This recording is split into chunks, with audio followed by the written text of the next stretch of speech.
Menurut Swami Dayanand, penggagas Arya Samaj, berpendapat bahwa kitab Weda ditulis sekitar 1,3 bilion tahun yang lalu.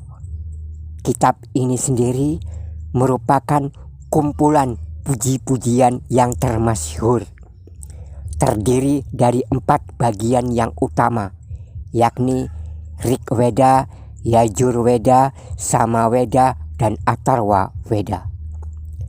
Dari keempat bagian tersebut, Atharwa Weda memiliki kedudukan yang paling tinggi dibanding Rig Weda.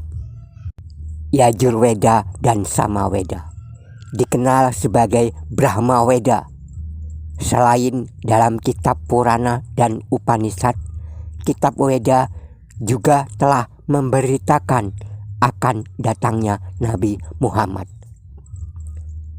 Satu bagian terpenting dari Atharwa Weda adalah Kuntab Suktas bab 20, himne 127, mantra 1 hingga 4, berisikan pujian kepada Nabi Muhammad. Pujian itu tertulis sebagai berikut. Hai orang banyak, dengarkan hal ini dengan sungguh-sungguh. Dia adalah Narasangsa, akan dibangkitkan di antara orang banyak.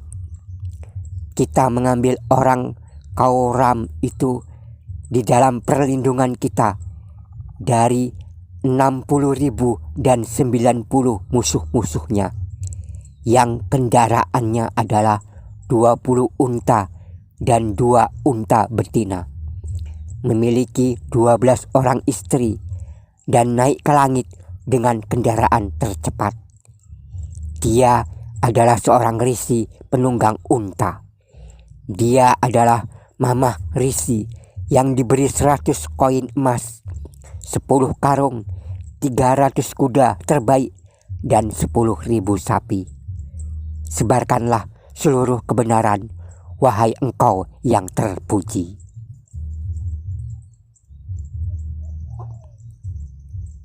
Sepanjang sejarah India kuno, tidak ada seorang pahlawan India pun yang menyiratkan cahaya atas mantra ini, apalagi memenuhi pujian ini. Dan mantra ini tetap kabur sebagaimana adanya. Namun, sejarah Islam permulaan membuka tabir tersebut dalam suatu peristiwa besar di Jazirah Arab, telah menerangi dengan cahaya berlimpah atas mantra yang kabur ini dan menjadikannya benderang seperti yang lain. Kata Sanskerta Narasangsa di sini secara harfiah berarti yang dipuji. Bila diterjemahkan ke dalam bahasa Arab, kata Narasangsa berarti Ahmad, nama kedua Nabi suci Muhammad. Kata Sanskerta Kauram yang berarti orang yang menyebarkan dan menyerukan perdamaian. Nabi suci Muhammad sepanjang hidupnya hanya mengajarkan perdamaian dan untuk perdamaian. Kata Kauram juga berarti seorang emigran. Nabi berpindah atau hijrah dari kota Mekah ke Madinah, dan demikian juga disebut emigran. Muhammad dan pengikutnya ketika hijrah dari Mekah ke Madinah untuk menghindari serangan kaum kafir Mekah yang berjumlah 60.000 orang dan 90 kepala sukunya, yang semuanya memusuhi beliau dan umat Islam, sehingga memaksa beliau untuk melakukan hijrah sebagai kaum muhajirin, sedangkan orang-orang Madinah yang menyambutnya dikenal sebagai kaum Ansor. Perasa ia adalah seorang risi penunggang unta. Ini dengan jelas merujuk bahwa risi yang dimaksudkan adalah Nabi Muhammad. Seorang risi India adalah terlarang menunggang unta. Menurut Sacred Books of the East, volume 25, Hukum Manu, halaman 472, Dalam Manusmriti bab 11 ayat 202 tertulis, seorang Brahmana akan tercemar ketika berniat mengendarai unta atau keledai.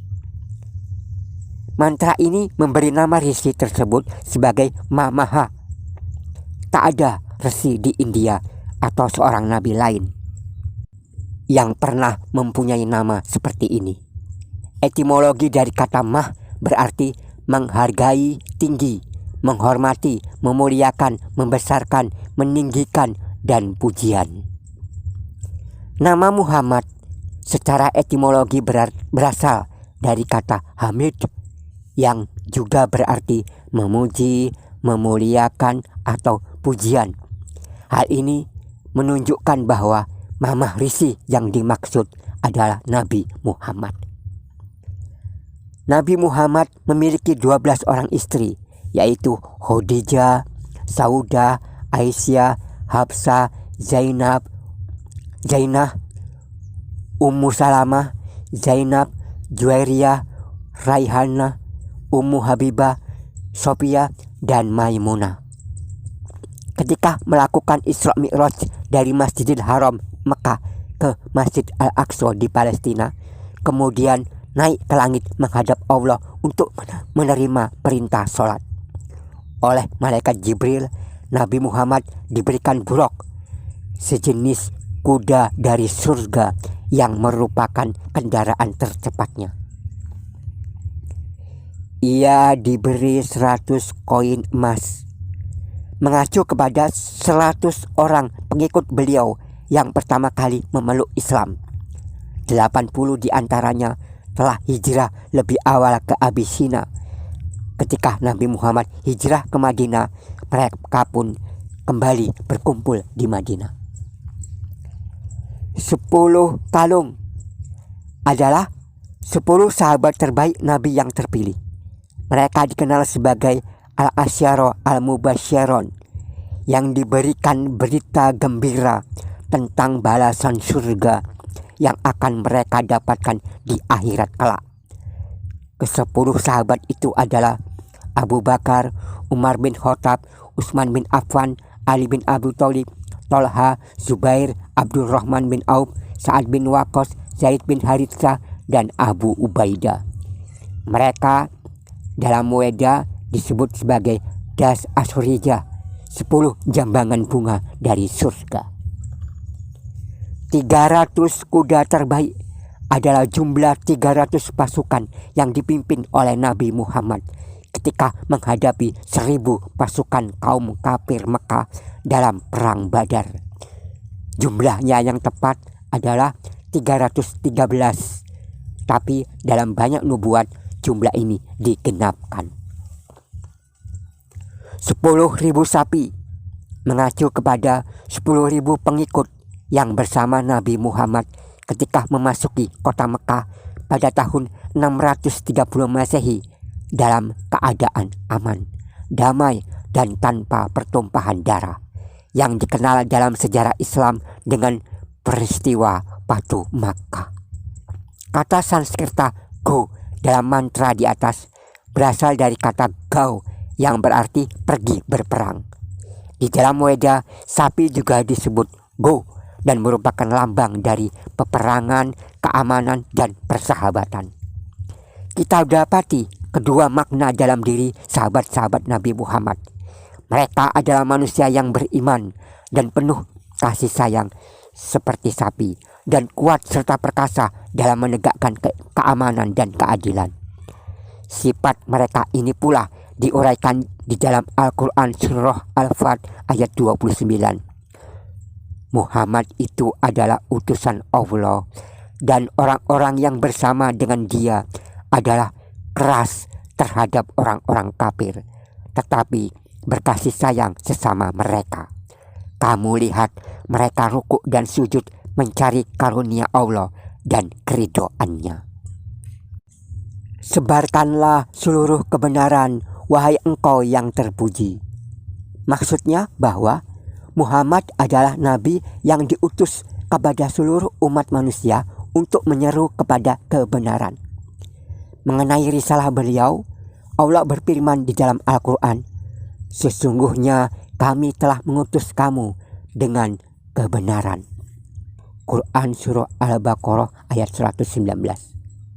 Kesimpulannya, mantra ini menunjukkan suatu ramalan besar.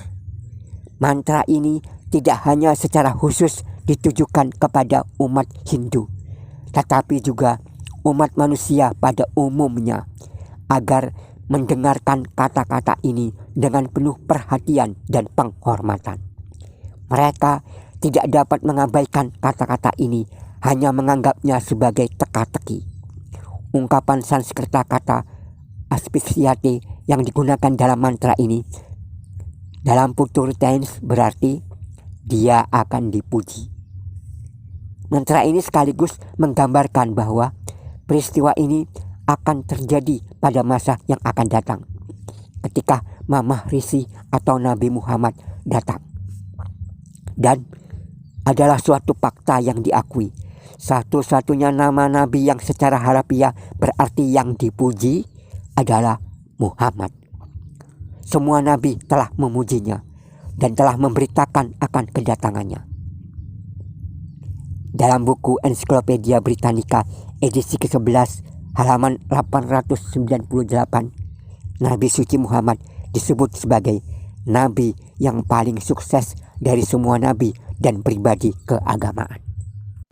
Demikian untuk saat ini pembahasan tentang nubuat Nabi Muhammad di dalam kitab Weda. Bersambung pada video selanjutnya. Wassalam.